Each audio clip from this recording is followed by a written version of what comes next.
All right, so let's say someone walks up to you with a Caribbean passport. Just take a second, take a step back, think about this. Someone comes with a Caribbean passport. What are you going to think about this person? Well, the first thing is going to be, okay, I get it, get the game, right? Show me your real citizenship. Or let's say, show me your home country citizenship. We know you purchased this one. You don't look Caribbean. I get it. That's what you're going to think, right? Let alone this thing happening at the airport. Let's say you're the officer, you're at the airport, or let's say you're at the bank, you're the banker, and someone comes up with a Caribbean passport. What is the first impression? So that aside, okay, leave the perspectives and all of that kind of stuff aside. Let's talk some real stuff here, right? Let's talk data mining. A lot of Western governments, and by now, 95% of my viewers on this channel already know this, that there's a lot of heavy emphasis on data mining by almost all Western entities and governments. They're interested in information. Who is getting this? Why are they getting it? They must be up to something, right? You're clean, you'll be clear, but obviously subject to that whole data mining exercise. Now, when you provide such a lot of information, a lot of people, and this is leftist way of thinking, I feel, is what's wrong? What's the harm? Provide more information. Give us all your information. You have nothing to hide. You're a psychopath if you're not giving us all the information. Now, when you get sued, think about this. Someone is going to be right and someone is going to be wrong. Now, who is right and who is wrong changes from country to country, situation to situation. Laws change by states. So who is right and who is wrong is a completely irrelevant topic over here. The point over here is when you get sued, all this beautiful information that you're providing completely backfires you and puts you in trouble. Now, with all the Western principles in place, the auditing, the monitoring, the surveillance, and all of that kind of good stuff, now how much control the Western governments directly have on all these programs, and are they collecting information? Are they supplying some direct instructions? You don't want to get into all of that kind of stuff, but at least nonetheless, you're providing all the information, sometimes even unnecessary extra information to all these entities. What are they doing with this information? Okay, you're clean and clear and stuff. There's no longer any privacy because there are 10 different agencies that are going to run checks over you. Are they selling the information? Maybe they're not, right? They're genuinely safeguarding your interest. But you at least got to think about all these things. There are these ETAs. Now they call it visa-free and stuff. Gone are the days of the visa-free, right? Each country is now resorting to ETA, and it's going to happen more and more. It's sort of an electronic authorization. It's a soft e-visa, sort of. All in all, you're going to give them your information again, the current snapshot of your passport. They're going to do some data mining. Have you purchased a bunch of stuff? Are you subject to some sort of due diligence? And despite the best of due diligence that some of these programs claim, there's still criminals who, have been able to obtain these passports. So the due diligence work on the cleanest of the cleanest. Does the due diligence also work on those criminals that have gotten access to these documents? The chiefs and the heads are accused of scams. Okay, you punish them. You punish the heads of these programs who have been accused of scams of worth millions and millions of dollars. But why did you let that happen in the first place? Where was that due diligence gone at that time, right? Your due diligence functions on everyone else.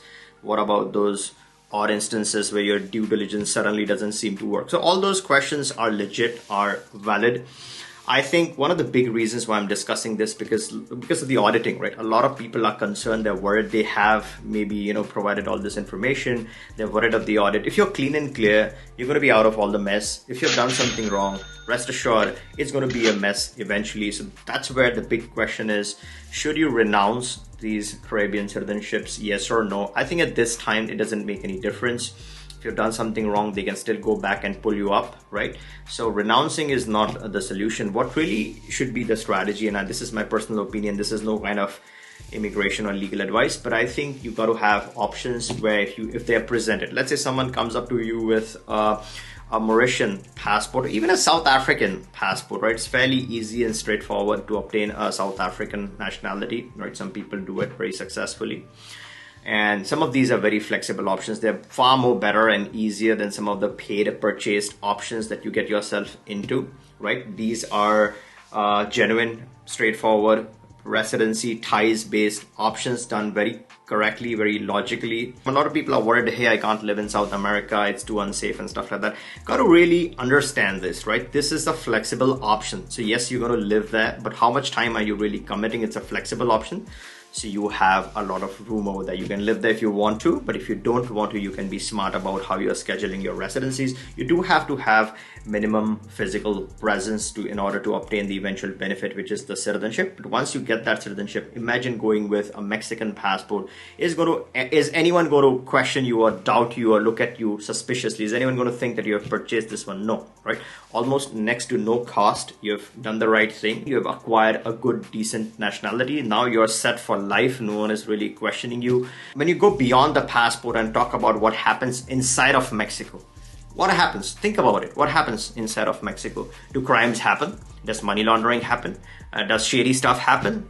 Well, it doesn't matter, right? So Mexico is just one example of a great, beautiful, solid citizenship.